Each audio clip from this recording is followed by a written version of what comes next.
بسم اللہ الرحمن الرحیم۔ السلام علیکم، میں ہوں ایم ایچ نادر۔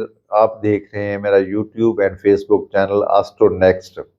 جیسا کہ ہم نے چھوٹی سی ایک سیریز شروع کی ہوئی ہے، مختلف سٹارز پہ ہم ڈسکس کرتے ہیں، تو آج کی ویڈیو ہم بناتے ہیں نیپچون پہ۔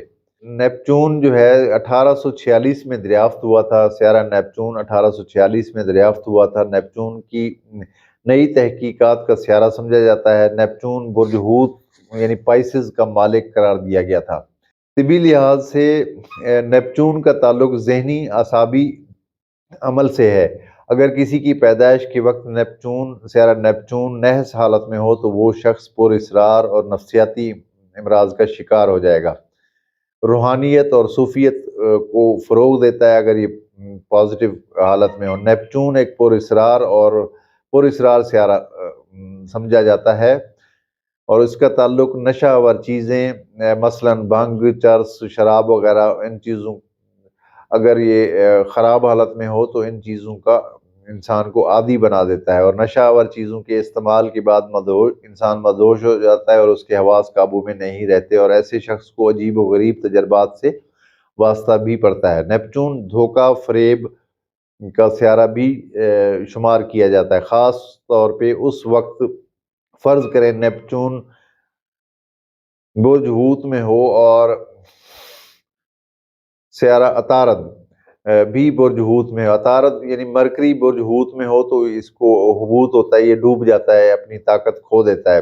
یعنی نیپچون اور مرکری اگر ایک ساتھ ہوں تو ایسا انسان بہت بڑا فراڈیا نکلتا ہے، فراڈیا ہوتا ہے۔ کسی کے ذائچے میں مرکری اور نیپچون کا اینگل اگر اچھا نہ ہو تو بھی انسان چیٹر ہوگا، فراڈیا بنے گا اور ہر کسی کے ساتھ چیٹنگ کرے گا وہ۔ اکثر اسٹرالوجر کے نزدیک فلموں اور ڈراموں کا سیارہ بھی کہا جاتا ہے، نیپچون کو سمجھتے ہیں۔ سیارہ نیپچون اگر کسی کے ذائچے میں اچھی حالت میں ہو تو یہ نیک نامی اور روحانی اور صوفیزم کی طرف لے جاتا ہے۔ اگر بری حالت میں ہو تو دغا باز، فریبی اور مکار بناتا ہے۔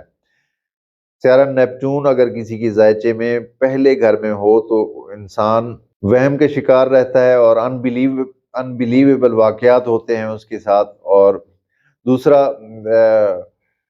دوسرے گھر میں اگر نیپچون دوسرے گھر میں ہو تو مالی پریشانی لاتا ہے، 2 نمبر کی دولت لاتا ہے، 2 نمبر کی کمائی ہوتی ہے ایسے انسان کی۔ اور اگر نیپچون کسی کے ذائچے میں تیسرے گھر میں موجود ہو تو ایک تو اس کو خوف رہتا ہے، ڈر، خوف اور وہم کا شکار بناتا ہے، اور بہن بھائیوں سے دھوکہ بھی ملتا ہے۔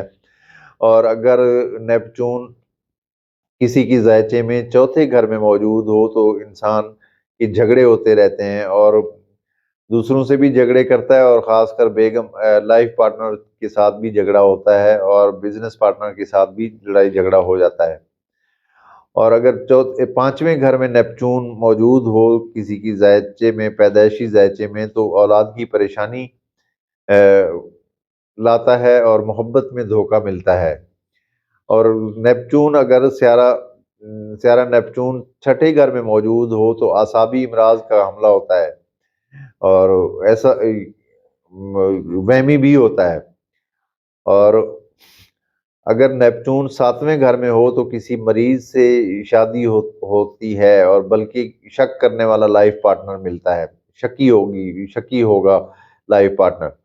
اور اگر 8ویں گھر میں نیپچون موجود ہو پیدائش کے ذائچے میں تو حادثے کا خطرہ رہتا ہے، ڈاکہ اور چوری کا خطرہ رہتا ہے۔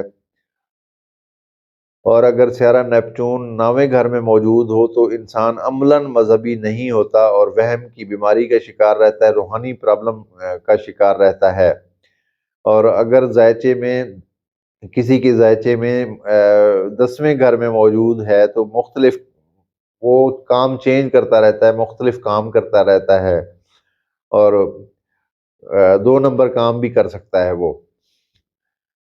اور اگر نیپچون 11ویں گھر میں موجود ہو پیدائش کے وقت تو دوستوں سے دھوکہ ملے گا اور دوستوں سے نقصان، عشق میں دھوکہ بھی ملے گا۔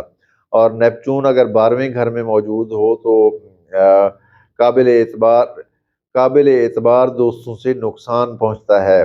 قابل اعتبار جن پہ انسان اعتبار کرتا ہے ایسے دوستوں سے دھوکہ ملتا ہے۔ اور اگر کسی کے ذائچے میں 12ویں گھر میں نیپچون ہو تو وہ ایک اچھا جاسوس بھی بن سکتا ہے، پر اسرار بھی ہوگا وہ، لیکن یہ بھی ڈیپینڈ کرتا ہے کہ وہ گھر کون سا ہے، اس کا دشمن گھر ہے، دوست گھر ہے، اور پھر اینگل بھی دیکھے جاتے ہیں، اور یہ ساری چیزیں کاؤنٹ ہوتی ہیں۔ تو جلد کسی دوسرے سٹارز کے ساتھ دوسرے سٹار کو ڈسکس کرتے ہیں۔ اگلی ویڈیو تک اجازت دیجیے، اللہ حافظ۔